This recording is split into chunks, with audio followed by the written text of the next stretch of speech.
हम लोगों ने पहला जो है सब टॉपिक जो था बोल सकते प्राचीन भारतीय ज्ञान परंपरा ancient Indian knowledge tradition cover कर लिया। यहाँ से हमारा ये जो टॉपिक सब यूनिट है वो खत्म हो गई है। अब हमारा नेक्स्ट चैप्टर जो हम लोग आज स्टार्ट करने वाले हैं वो क्या है, हमारा भारतवर्ष। कि अब भारतवर्ष से रिलेटेड हमको क्या पढ़ना है, उसके कॉन्सेप्ट्स पढ़ने हैं कि उसके क्या कॉन्सेप्ट्स थे और क्या क्या आइडियाज दिए गए। ठीक है, अब ये भारतवर्ष के बारे में हम लोगों ने ज्यादातर पढ़ा है, कहीं ना कहीं एंशिएंट में इसका हमने देखने को मिलता है। तो कोई भी इंसान अगर आपसे भारतवर्ष की बात करता है या भारतवर्ष बोलता है तो आपके दिमाग में सबसे पहले क्या बनेगा, ये मैप बन जाएगा इंडिया का। ठीक है, अब इंडिया के मैप में भी आपका कौन सा मैप, आप किस किस पार्ट को कवर कर रहे हैं, ये भी बहुत ज्यादा जरूरी है। ठीक है, अगर हम लोग भारत से छोड़ के भारतवर्ष की बात करेंगे, किसकी बात करेंगे, भारतवर्ष की बात करेंगे, तो भारतवर्ष में हमारा पूरा इंडिया तो आएगा ही। इंडिया के साथ में क्या क्या आएगा, पाकिस्तान भी आएगा, क्या क्या आएगा, पाकिस्तान भी आएगा, अफगानिस्तान भी आएगा, ठीक है, नेपाल भी आएगा, भूटान भी आएगा, म्यांमार भी आएगा और बोल सकते हो कि श्रीलंका भी आएगा। ठीक है, अगर कोई भी इंसान अगर आपसे अब भारतवर्ष के बारे में बात करेगा या हम जब भी भारतवर्ष की बात करेंगे तो उसमें हमको ध्यान रखना है कि ये बाकी की कंट्रीज भी जो हमारे आज के टाइम पे नहीं है वो भी सम्मिलित रहेंगी।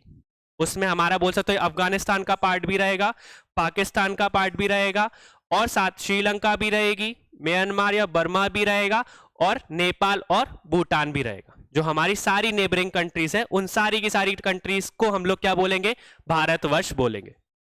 समझ में आया, इतना क्लियर है। अब भारतवर्ष अगर आप बोलोगे तो भारतवर्ष क्या है, या प्रॉपर बोल सकते हो कि हमारे पुराणों में भारतवर्ष को क्या बताया गया है।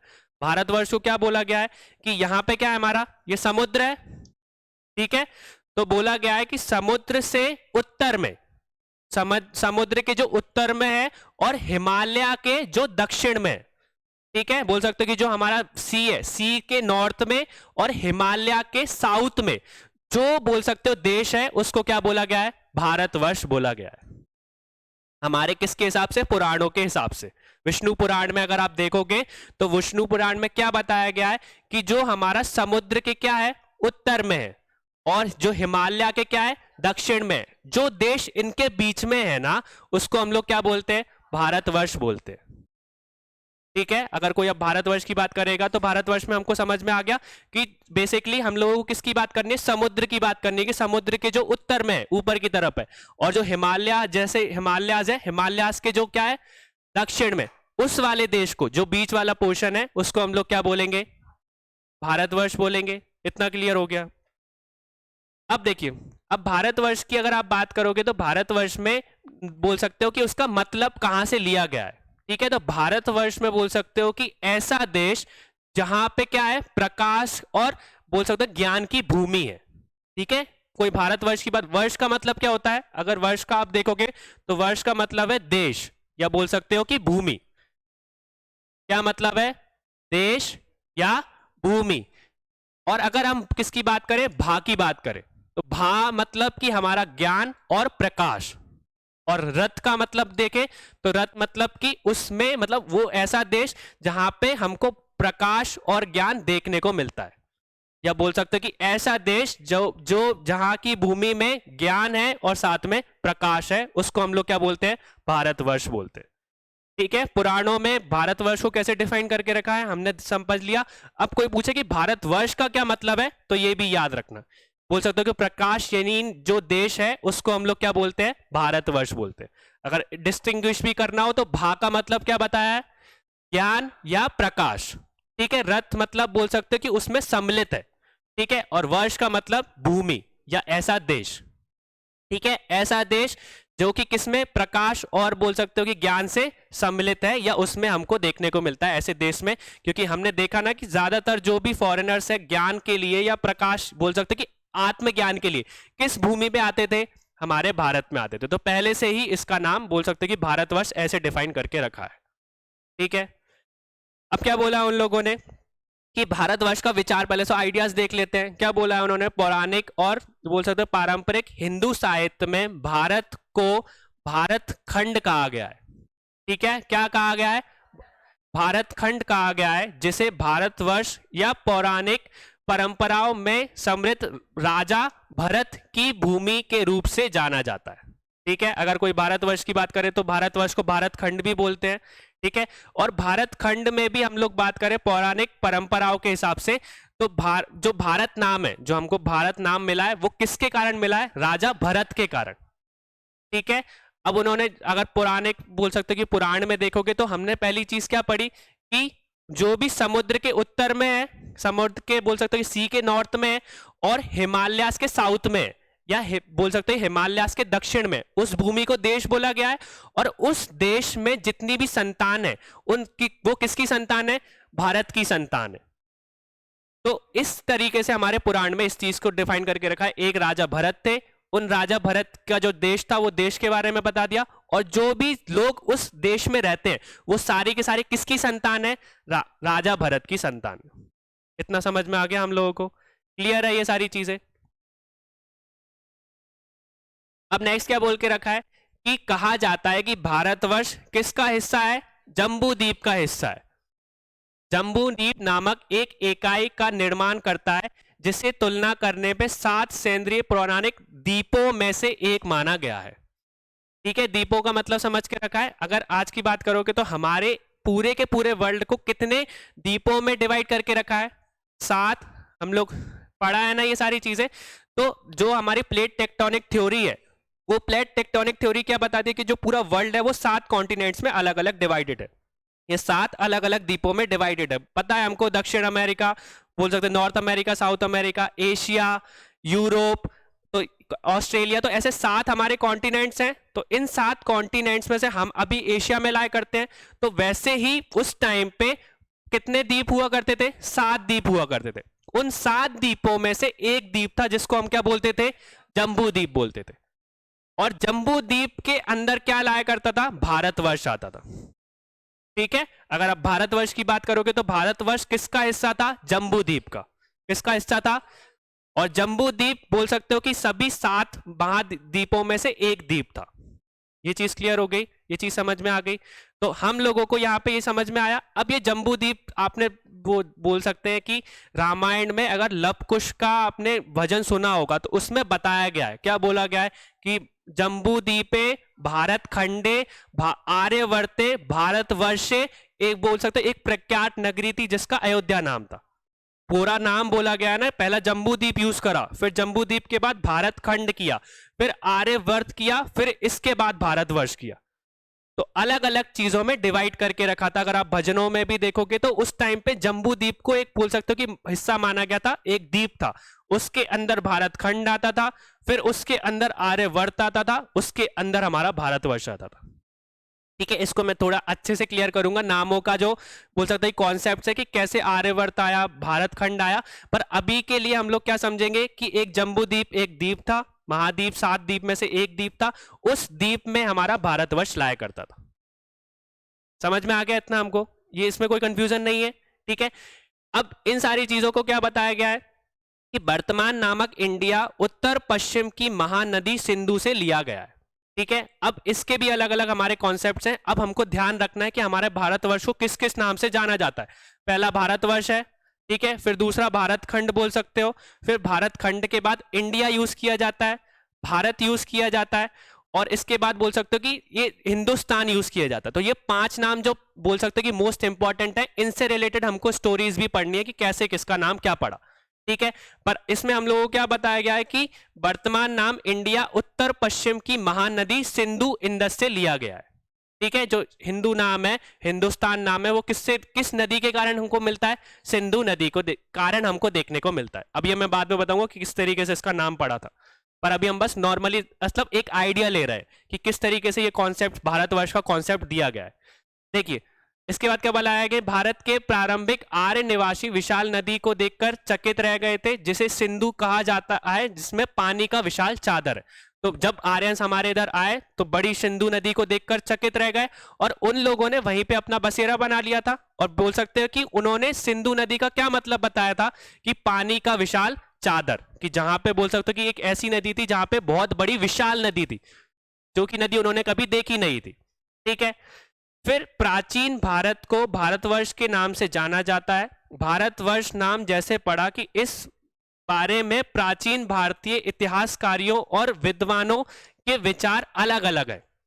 अब जो भारत नाम है कि जो भारतवर्ष है उसको भारत क्यों बोला जाता है या भारतवर्ष क्यों बोला जाता है, भारत खंड क्यों बोला जाता है, इसमें अलग अलग इतिहासकारों के और विद्वानों के जो हुए इंटेलेक्चुअल्स उनकी अलग अलग राय है। ठीक है, अब वो अलग अलग राय जो है वो उन लोगों ने किस तरीके से डिस्टिंग्विश करके रखी है वो हमको समझना है, वो आइडियाज ही है। इतना याद रखना कि जो हम भी सारे कॉन्सेप्ट पढ़ेंगे इतना बिल्कुल भी एग्जैक्ट फैक्ट नहीं है कि वो कौन से राजा भरत थे। अगर मैं थोड़ा सा ब्रीफ आइडिया दूं तो उस टाइम पे बोल सकते हो कि हर काल में उस टाइम पे हर राजा का नाम भरत था। 3 काल हम लोगों ने देखे, सतयुग के बारे में बात करोगे, त्रेता युग की बात करोगे या द्वापर युग की बात करोगे तो तीनों युगों में हम लोगों को राजा भरत देखने को मिलते हैं।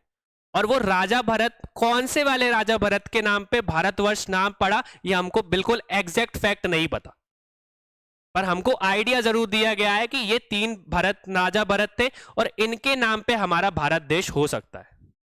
इतना क्लियर हो गया? तो सबसे पहले अगर बात करें तो वेद व्यास के अकॉर्डिंग क्या बोला गया है, भारतवर्ष नाम किसके नाम पे पड़ा है? आफ्टर बोल सकते हो कि सम्राट दुष्यंत के पुत्र भरत के नाम पे पड़ा है। ठीक है, किसके नाम पे पड़ा है? सम्राट दुष्यंत के बारे में आपने पढ़ा है, दुष्यंत और शकुंतला के बारे में पढ़ा होगा। उसकी एक बोल सकते हो प्राचीन प्रेम कथा किसी ने लिखी थी, किसने लिखी थी? महाकवि कालिदास ने। उन बुक का नाम क्या था? अभिज्ञान शकुंतलम। उस शकुंतलम अभिज्ञान शकुंतलम में उन्होंने क्या बोल सकते हो कि प्रेम कहानी के बारे में बताया। किसकी प्रेम कहानी? बोल सकते हो दुष्यंत और शकुंतला के बारे में। जब वो स्टोरी हम लोग नहीं पढ़ रहे, वो आपको पता होगी अच्छे से, अगर होगा टाइम तो बाद में हम लोग डिस्कस करेंगे। पर उसमें हम लोगों ने क्या देखा था कि उसके उन दोनों के एक पुत्र थे, उस पुत्र का नाम क्या था? राजा भरत। ठीक है, उस राजा भरत के नाम पर ही हमारा जो देश का नाम है वो भरत पड़ा है। ठीक है, जो पांड्याज वो बोल सकते पांडव आए थे या कौरवाज आए थे तो वो उन्हीं के वंशज है, इस तरीके से बोला जाता है। ये चीज किसने बताई थी? वेद व्यास जी ने बताई थी। ठीक है, तो हमने एक भरत के बारे में पढ़ लिया ये सारी चीजें। अब इसके बारे में क्या बोला गया है कि भारतवर्ष राष्ट्र का प्रतीक है और ऐतिह्य ब्राह्मण के अनुसार, किस ब्राह्मण ग्रंथ के अनुसार? ऐतिह्य ब्राह्मण ग्रंथ के अनुसार भारत एक सार्वभौमिक राजा थे जिन्होंने चारों दिशाओं में फैली भूमि के विशाल क्षेत्रों को जीतकर एक विशाल साम्राज्य का निर्माण किया। मतलब कि जो दुष्यंत और शकुंतला के पुत्र थे जिनका नाम भरत था, उन्होंने बोल सकते हो कि चारों दिशाओं में अपना साम्राज्य खड़ा किया था। मतलब चारों दिशाओं में जितने भी देश थे, जितने भी मतलब जहां जहां वो गए थे, उन सारी जगहों पे उन्होंने क्या करा? अपना दिग्विजय की थी। दिग्विजय का मतलब जानते हो? जिस लैंड पे चले जाते, जिस भूमि पे जाके चले जाते थे, जिससे युद्ध करते थे, वो अपना पार्ट बना लेते थे। तो उन्होंने अपने साम्राज्य को चारों दिशाओं में फैलाया, इसलिए उनको बोल सकते हो कि चक्रवर्ती राजा भरत भी कहा जाता था। चक्रवर्ती मतलब कि जितने भी बोल सकते हो कि आसपास के एरियाज हैं, जहां जहां वो गए हैं, उन्होंने वहां पे दिग्विजय की है और दिग्विजय के कारण उन्होंने उसको जीता है। तो उन्होंने अपने साम्राज्य को बहुत बड़ा बना लिया था, इसलिए उनके नाम पर ही हमारे भारत का नाम भरत, मतलब उनका नाम भरत पड़ा है। ये चीज क्लियर हो गई? ठीक है, अब इसके बाद बोला है कि उन्होंने अश्वमेघ यज्ञ किया जिसका नाम उन्होंने भारतवर्ष के नाम पे पढ़ा। अब ये सारी चीजें हम लोगों को समझ में आ कि अश्वमेध यज्ञ और दिग्विजय ये आपने पढ़ा होगा, महाभारत में देखा होगा। अश्वमेध यज्ञ थोड़ा सा आइडिया दे देता हूँ कि अश्वमेध यज्ञ मतलब कि एक तरीके का यज्ञ वो लोग करते थे जिसमें वो अश्व को बोल सकते हो कि एरिया में भेजते थे। मतलब कि अगर वो अश्व किसी और की भूमि में चला गया, एक राजा है, एक राजा की भूमि में चला गया और अगर उसको उस राजा ने रोका नहीं, तो मतलब जहां तक वो अश्व जाता जाएगा वो वाली भूमि उस राजा के अंडर में आती रहेगी। ठीक है, अश्वमेध यज्ञ का मतलब होता है कि एक यज्ञ करना जिसमें एक घोड़े को छोड़ दिया जाएगा, वो जो अश्व है वो जितनी भी भूमि में घूमेगा, अगर किसी राजा ने उसको नहीं रोका तो वो सारी की सारी भूमि उस राजा के अंदर में आ जाएगी। और अगर किसी राजा ने उसको रोक लिया तो फिर उसको जो राजा यज्ञ कर रहा है उसके साथ युद्ध करना पड़ेगा। ठीक है, ये थोड़ी सी अगर आपने महाभारत या बोल सकते रामायण देखी होगी तो आपको क्लियर होगा। अश्वमेध यज्ञ, दिग्विजय, ये सारी की सारी चीजें उसमें क्लियर है। ठीक है, तो ये सारी चीजें उन्होंने परफॉर्म की थी। इसके अकॉर्डिंग उन लोगों ने क्या बताया था कि उन्होंने एक दिग्विजय की, और दिग्विजय करने के बाद सारे का सारा जो देश जितनी भी दिशाओं में वो गया उस भूमि को अपने अंडर में कर लिया, अपने अंदर करा, और उसके बाद अंडर में करने के बाद वो उस पूरी की पूरी साम्राज्य को उन्होंने स्थापित किया था। ठीक है, फिर एक कथा के अनुसार मानव जाति के आदि पुरुष मनु द्वारा सहित भूमि का नाम भारतवर्ष पड़ा। कुछ लोग बताते हैं कि जो बोल सकते हैं कि जो आदि पुरुष थे, जो प्रथम पुरुष जो थे, कौन थे? हमारे मनु, उनको भारत का नाम दे दिया और फिर उन्हीं के नाम पे हमारा भारतवर्ष दे दिया। एक और कॉन्सेप्ट ये बता दिया उन्होंने। ठीक है, ये चीज क्लियर हो गई। और बोल सकते हैं कि न्याय व्यवस्था और जनता के प्रति प्रेम के कारण मनु को भरत के नाम से जाना जाता है। ठीक है, कि उन्होंने बहुत अच्छी, मतलब न्याय व्यवस्था अच्छी थी, जनता के प्रति बहुत प्यार था, तो उनका मनु का नाम क्या हो गया? भरत। और फिर भरत के नाम पे क्या हो गया? भारत नाम लिखा हो गया। एक कॉन्सेप्ट ये भी है, दो कॉन्सेप्ट पढ़ लिया हम लोगों ने। ठीक है, इसके बाद तीसरा क्या बताया गया? जैन और भगवत दास के अनुसार ऋषभ देव जो कि सबसे बड़े पुत्र का नाम क्या था? भरत था। अब ऋषभ देव से हमको क्या याद आता है? जैनों के बारे में क्या? जैन तीर्थंकर के बारे में याद आता है। जो प्रथम तीर्थंकर थे वो कौन थे? हमारे ऋषभ देव थे। अब ऋषभ देव के एक पुत्र थे जो कि सबसे बड़े पुत्र का नाम क्या था? भरत। ठीक है, और भरत जो कि एक सदाचारी व्यक्ति और महान तपस्वी थे। कैसे थे? अपने ही पिता की तरह कैसे थे? बहुत बड़े तपस्वी थे और सदाचारी थे, और भारतवर्ष का नाम उनके नाम पर पड़ा। एक और का कॉन्सेप्ट दे दिया उन्होंने। तीसरा कॉन्सेप्ट हम लोगों ने पढ़ लिया कि ऋषभ देव के सबसे बड़े पुत्र का नाम क्या था? भरत था। और वो कैसे थे? उन्हीं के पिता की तरह कैसे थे? सदाचारी थे, और बोल सकते हो कि बहुत ज्यादा बड़े तपस्वी थे। और उनके न्याय के कारण, उनके राजा बनने के बाद जिस तरीके से उन्होंने अपनी प्रजा को चलाया, उसके बाद जो भारत है, भारतवर्ष है, उसका नाम क्या पड़ा? भारत पड़ा। ठीक है, सभी तथ्यों को संकेत नहीं माना जा सकता क्योंकि पारंपरिक रूप से केवल छोटे शहरों या प्रांतों के नाम पर किसी प्रमुख व्यक्ति के नाम पर रखा गया है। मतलब कि बोल सकते हो कि कोई भी अगर शहर का नाम रखना भी है तो वो शहर का नाम, बोल सकते हो कि छोटे शहर का नाम किसी के नाम पे रखा जा सकता है। ऐसा नहीं पूरे पूरे देश का नाम किसी के नाम पे रख दोगे। तो ऐसे एक बिल्कुल फैक्चुअल, हमको बिल्कुल करेक्ट फैक्ट्स नहीं मिले। ठीक है, अगर किसी भी, बोल सकते हो कि अगर किसी भी कंट्री का नाम अगर आपको किसी के नाम पे रखना है तो या तो वहां के नागरिक या तो उसकी जाति के नाम पे रखा जाता है। अभी हम लोगों ने देखो दो चीजें पढ़ ली कि पहली चीज कि ऋषभ देव के पुत्र जो थे उनका नाम भरत था। अब वो एक इंसान का नाम भरत था, उसने अच्छा काम किया, तो ऐसा तो नहीं कि उसका नाम पूरे देश के नाम पे रख देंगे। अभी अगर आज की बात करोगे तो कोई इंसान अगर अच्छा काम करता है तो छोटे छोटे शहरों का नाम उनके नाम पे रखा जाता है, देश का नाम तो नहीं रखा जाता ना। महात्मा गांधी ने अगर अच्छा काम करा तो देश का नाम उनके नाम पे तो नहीं रखा गया, पर बोल सकते कि उनके नाम पे एक सिटी बना सकते हैं। ठीक है, ये चीज समझ में आई। तो उस टाइम पे भी ये पौराणिक हमको ये फैक्ट समझ में आता है कि कोई इंसान अगर अच्छा काम कर रहा है या कोई भी राजा अच्छा है तो एक छोटी सी सिटी का नाम उसके नाम पे रख दो, पूरे देश का नाम कैसे रख सकते हैं? तो उधर से फिर हमारा एक और कॉन्सेप्ट समझ में आता है हम लोगों को। तो उन्होंने क्या बताया कि बड़े बड़े शहरों का नाम वहां के नागरिक या जाति के नाम पे रखा जाता है। किसके नाम पे रखा जाता है? या तो वहां के नागरिक जो कि देश के नागरिक है उन्हीं नागरिकों के नाम पे रखो, या तो वो जिस जाति को फॉलो करते हैं उसके नाम पे रखो। जैसे हिंदुस्तान नाम है, कैसे पड़ा? क्योंकि यहां पे सारे के सारे लोग जो धर्म को फॉलो करते हैं वो कौन सा है? हिंदू। तो जहां हिंदू रहते हैं वो कौन सा नाम है? हिंदुस्तान। ये किसने दिया था? ईरान ने दिया था। ठीक है, अब वो हिंदू कैसे बना? अब वो थोड़ा सा समझ लो। उस टाइम पे हमारी कौन सी रिवर थी? सिंधु रिवर थी। उनसे सा प्रोनाउंस नहीं होता, उनसे वो सा को हा बोलते हैं। क्या बोलते हैं? सा को हा बोलते हैं। तो उस टाइम पे उनकी जो लिपि है, मतलब हमको जो, मतलब ये अब आप बोलोगे कि सर कैसे पता आपको कि वो सा को हा बोलते थे? तो उस टाइम पे एक बोल सकते हैं कि उनकी, बोल सकते हैं लेप देखने को मिला था हमको, लिपि देखने को मिली थी, प्रतिलेप देखने को मिला था, जिसमें उसमें सा का उच्चारण नहीं था। ठीक है, कोई भी सा जैसा शब्द जो भी हम लोग यूज करते हैं उसको हा से प्रोनाउंस कर रहे थे वो लोग। तो हमको उसको देख के क्या समझ में आता है इंस्क्रिप्शन को, कि उसमें उनको सा बोलना नहीं आता।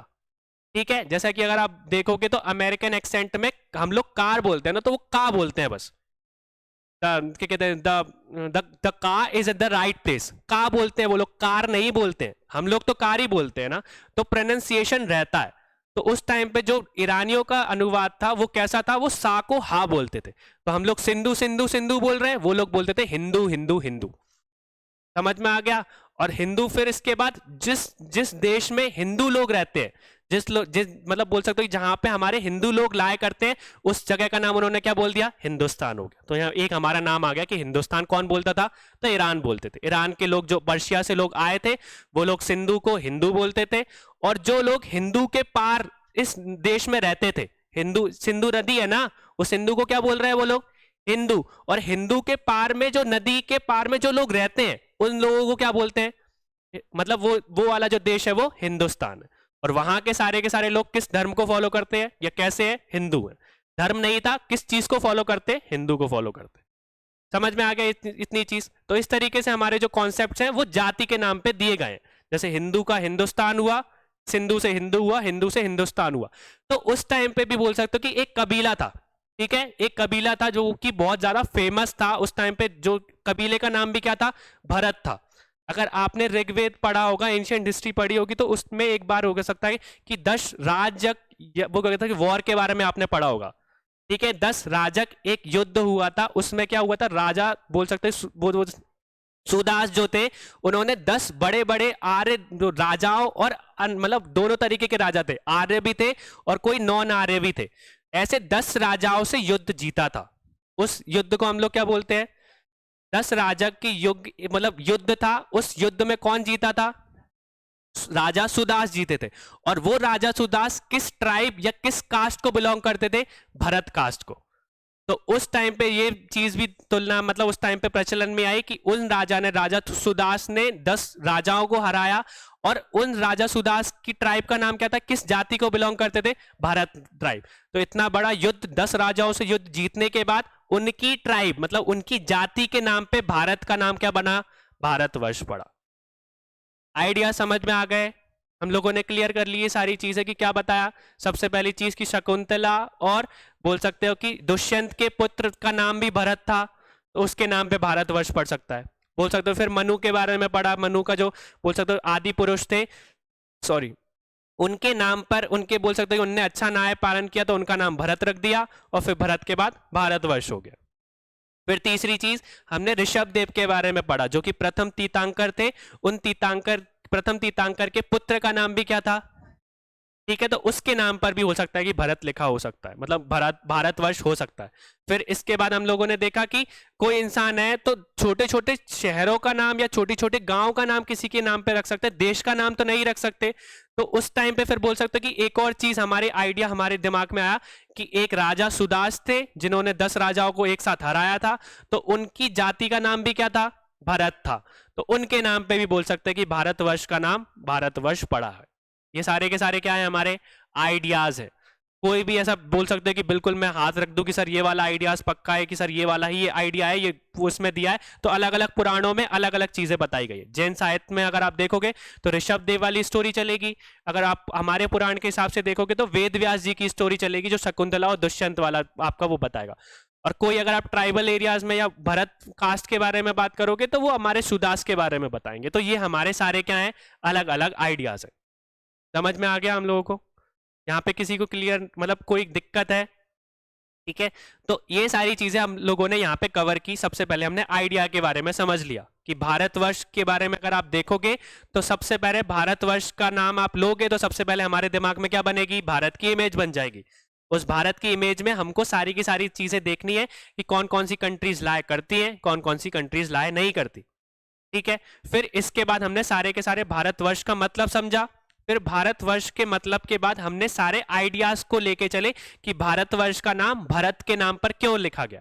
अब हमने देखा कि भरत जो नाम था वो राजाओं के नाम पे भी, 3 राजा के नाम पे हम लोगों ने देखा, और एक ट्राइब के नाम पे देखा उस सारी चीज, ठीक है। क्लियर हो गया।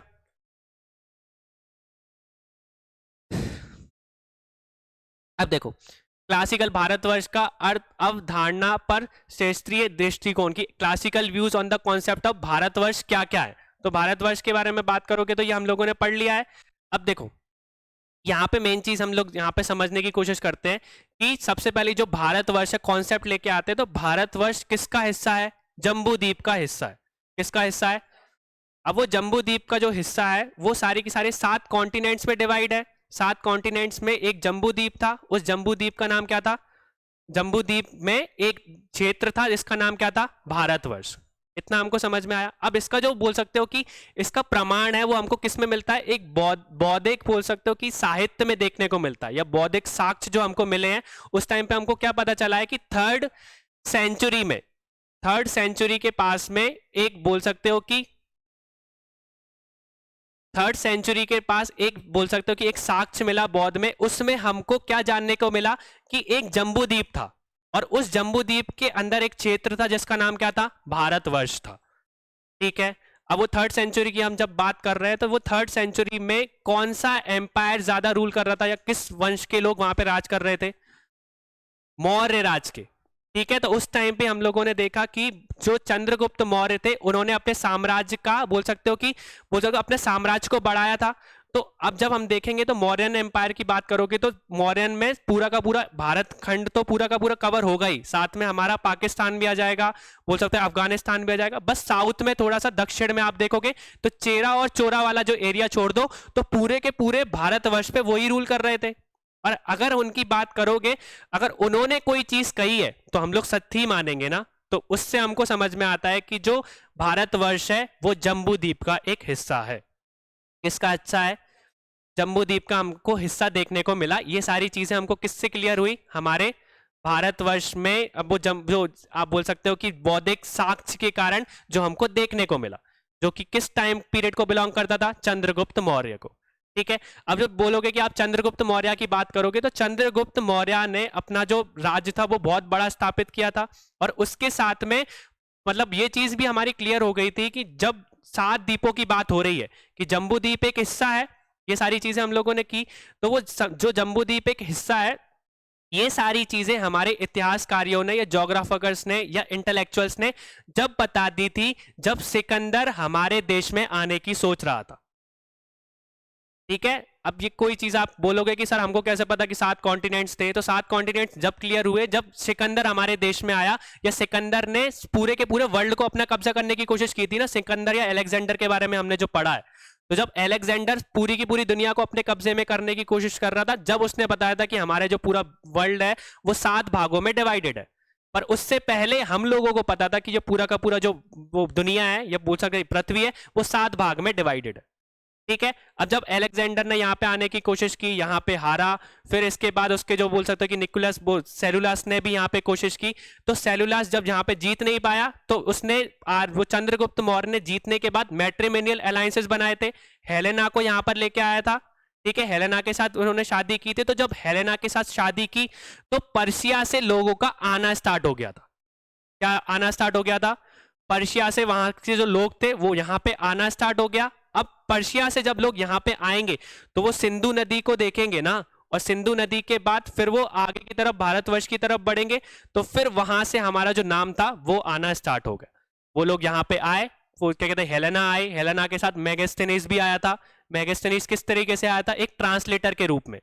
ठीक है, तो मेगास्थनीज जो ट्रांसलेटर था उसने यहाँ पे आना शुरू करा, उसके साथ में लोग भी आना स्टार्ट हुए कि भैया हम भी देख के आए कि हमारी रानी कैसे रह रही है। जो हमने बोल सकते जानवर वगैरह, उन्होंने बहुत सारे 10,000 जानवर मतलब हाथियां वगैरह दिए थे, वो कैसे हैं वहां पे। तो जब लोगों का आना स्टार्ट हुआ तो हमारे जो देश है उसका नाम अलग अलग होने लगा। ठीक है, तो यहां से मेन चीज हमको क्या समझ में आई कि हमारा जो बोल सकते कि हिंदुस्तान नाम है वो किसके कारण है, ईरानियों के कारण है। जो पर्शिया का जो रीजन है, पर्शिया में ईरान और इराक का रीजन आ जाता है। तो जो हिंदुस्तान नाम है, पहले सिंधु से हिंदू बना और हिंदू से हिंदुस्तान बना। ये नाम किसने दिया है हम लोगों को, ईरान के लोगों ने या पर्शिया के लोगों में। तो इतना हमको याद रखना है। अब जो बोल सकते हैं कि जब बोल सकते यूनानी लोग या ग्रीक के लोग हमारे इंडिया में आना स्टार्ट हुआ तो वो सिंधु नदी को क्या बोलते थे, इंदस बोलते थे। क्या बोलते थे, और इंदस बोलने के बाद फिर उससे हमारा क्या नाम निकल के आया, इंडिया नाम निकल के आया, जिसको हमारे बोल सकते ब्रिटिशर्स ने बाद में यूज किया था। समझ में आ गया। तो भारतवर्ष का हमने कॉन्सेप्ट समझ लिया कि भारतवर्ष कैसे नाम पड़ा, ये सारी की सारी चीजें। अब भारतवर्ष के बाद हम लोगों ने किसके बारे में देखा कि 2 नाम और दिए गए थे मेनली जो हमारे नाम में आते, हिंदुस्तान, जो कि किसके कारण दिया गया,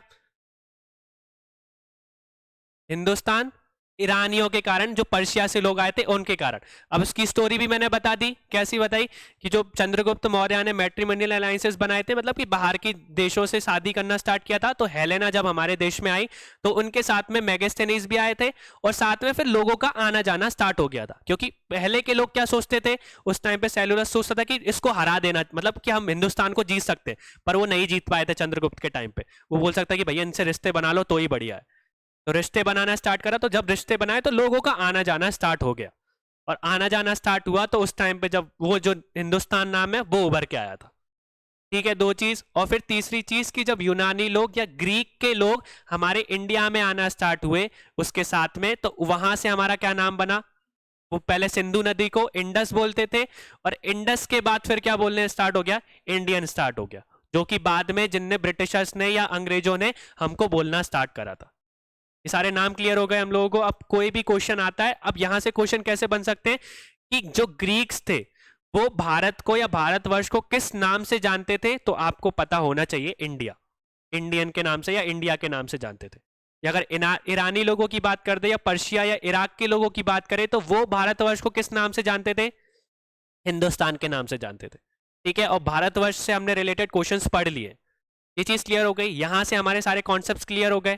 ठीक है, इतनी क्लियरिटी हो गई हमको भारतवर्ष की। अब कोई आपसे पूछेगा नामों में हम कभी भी कंफ्यूज नहीं होंगे।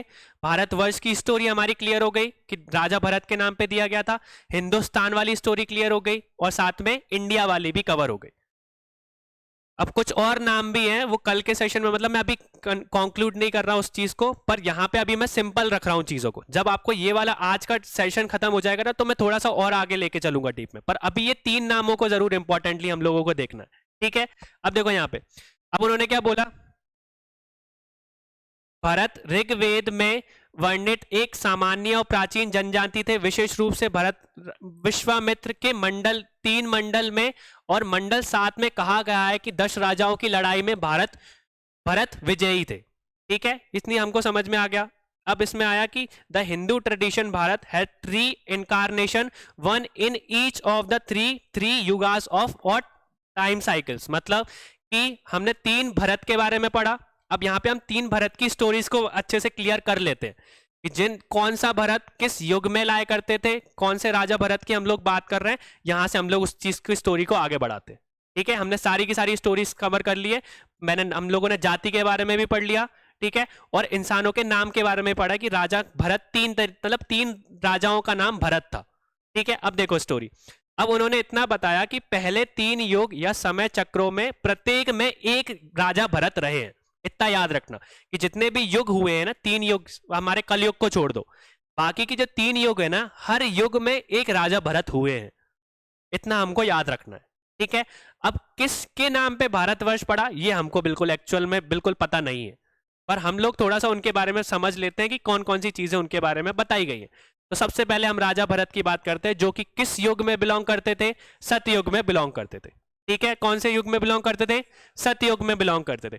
अब बोल सकते हैं कि उसकी बात करें तो जैन समुदाय और अपनी आध्यात्मिक वंशावली ऋषभदेव ने से खोजता है, जिन्हें पहले तीर्थंकर के रूप से मानित किया गया है। ठीक है, अगर हम ऋषभदेव की बात करें तो पहले सतयुग में किस राजा भरत की बात हो रही है, ऋषभदेव के पुत्र की बात हो रही है।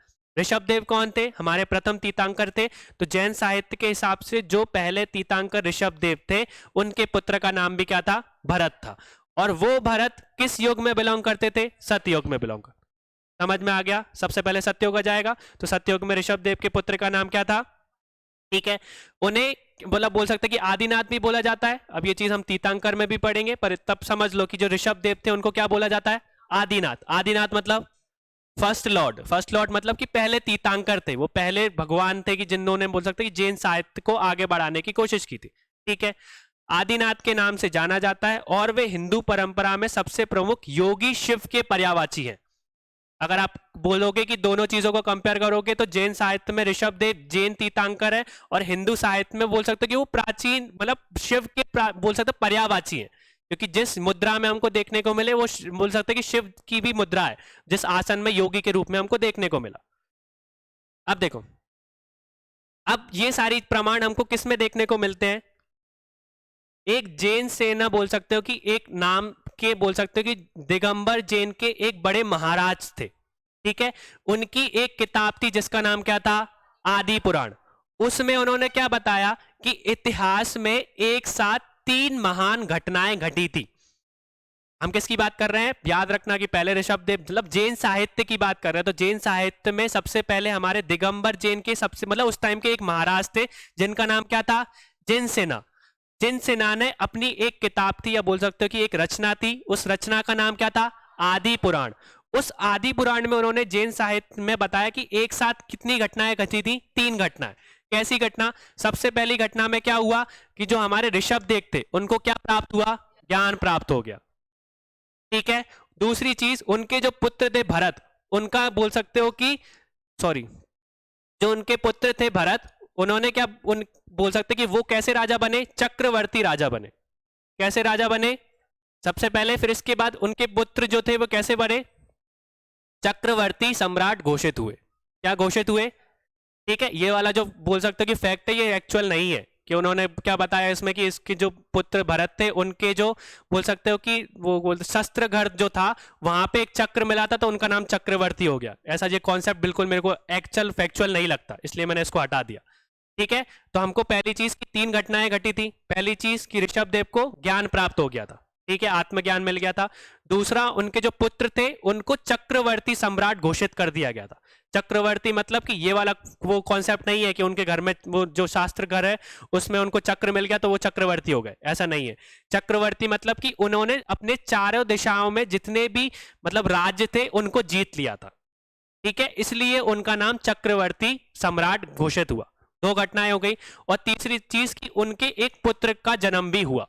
इनके पुत्र का, भरत के पुत्र का जन्म हुआ, जिस इसके कारण क्या हुआ, जो कि बोल सकते हो कि ऋषभदेव की वंश का नाम था, क्या था, इक्ष्वायु। उसको बोल सकते हो कि आगे बढ़ाने की धारणा शुरू हो गई, ठीक है। 3 घटनाएं हम लोगों ने देखी जैन साहित्य में। किस साहित्य में हमको देखने को मिलता है, आदि पुराण। किसने लिखी थी, जैन सेना ने। क्या बताया कि जैन साहित्य में उस टाइम पे 3 घटनाएं एक साथ में हुई। कौन कौन सी, पहली ऋषभदेव को ज्ञान प्राप्त हुआ। दूसरी चीज कि जो हमारे राजा भरत थे उनको चक्रवर्ती सम्राट घोषित कर दिया गया। और तीसरी चीज, भरत के पुत्र का जन्म हुआ, जिसके कारण उनका जो बोल सकते हो कि जिस वंश, क्या नाम वंश था उनका, इक्ष्वायु, उसका बोल सकते हो कि आगे बढ़ मतलब वो चीज आगे बढ़ती चली जाएगी, उनका वंश खत्म नहीं होगा। ये सारी चीजें वहां पे स्टार्ट हो गई थी, ठीक है, ये हमको देखने को मिला। इसके बाद बात करें हम लोग तो क्या बताया, ऋषभदेव क्रिएट मतलब कि ऋषभदेव ने क्षत्रिय, वैश्य और शूद्र जातियों का निर्माण किया। बाद में भरत ने ब्राह्मण की रचना की और राजा नियुक्त किए गए, ठीक है। ये पढ़ लेना एक बार में, पर जैसे वो ज्यादा वो नहीं है। अब देखो यहाँ पे, अब चक्रवर्ती की बात करते हैं तो चक्रवर्ती क्या होता है, केवल एक आदर्श शासक नहीं बल्कि शक्तिशाली प्राचीन राजनीतिक अवधारणा है जो हिंदू भूमि की एकता की दृष्टि से प्रेरित है, जिसे राजनीतिक शक्ति से कई केंद्रों में उपस्थित में एकजुट नहीं किया जा सकता। मतलब कि चक्रवर्ती का मतलब काम क्या है, चक्रवर्ती का यहाँ पे इंपॉर्टेंस बता दी कि चक्रवर्ती अगर कोई राजा है तो उसका काम क्या है, पूरे बोल सकते हो कि जितने भी उसने राज्य उसके अंडर में आते हैं उसका सही से पालन करना, जितनी भी राजनीतिक चीजें हैं वो करना, और जितने भी मूल्य हैं, मानव बोल सकते हो कि नैत्य बोल सकते हैं, नैत्य मूल्य वगैरह है, वहां पे सही तरीके से फॉलो हो। वो चक्रवर्ती का क्या है, काम है कि जितने भी देश उसने अपने अंडर में किए वहां पे बोल सकते हो कि राजनीति भी अच्छी होनी चाहिए, सब लोगों का फायदा भी होना चाहिए, और जितने भी हमारे नैतिक मूल्य हैं वो भी फॉलो होने चाहिए, ठीक है। ये सारी चीजें हमको चक्रवर्ती में समझने आती है।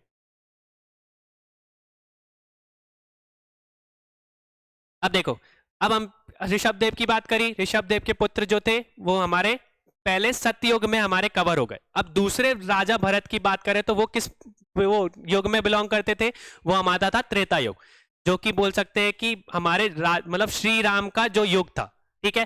त्रेता युग में वही राजा दशरथ के पुत्र और श्री राम के छोटे भाई के रूप में हुआ था। उनका नाम भी क्या था, राजा भरत था।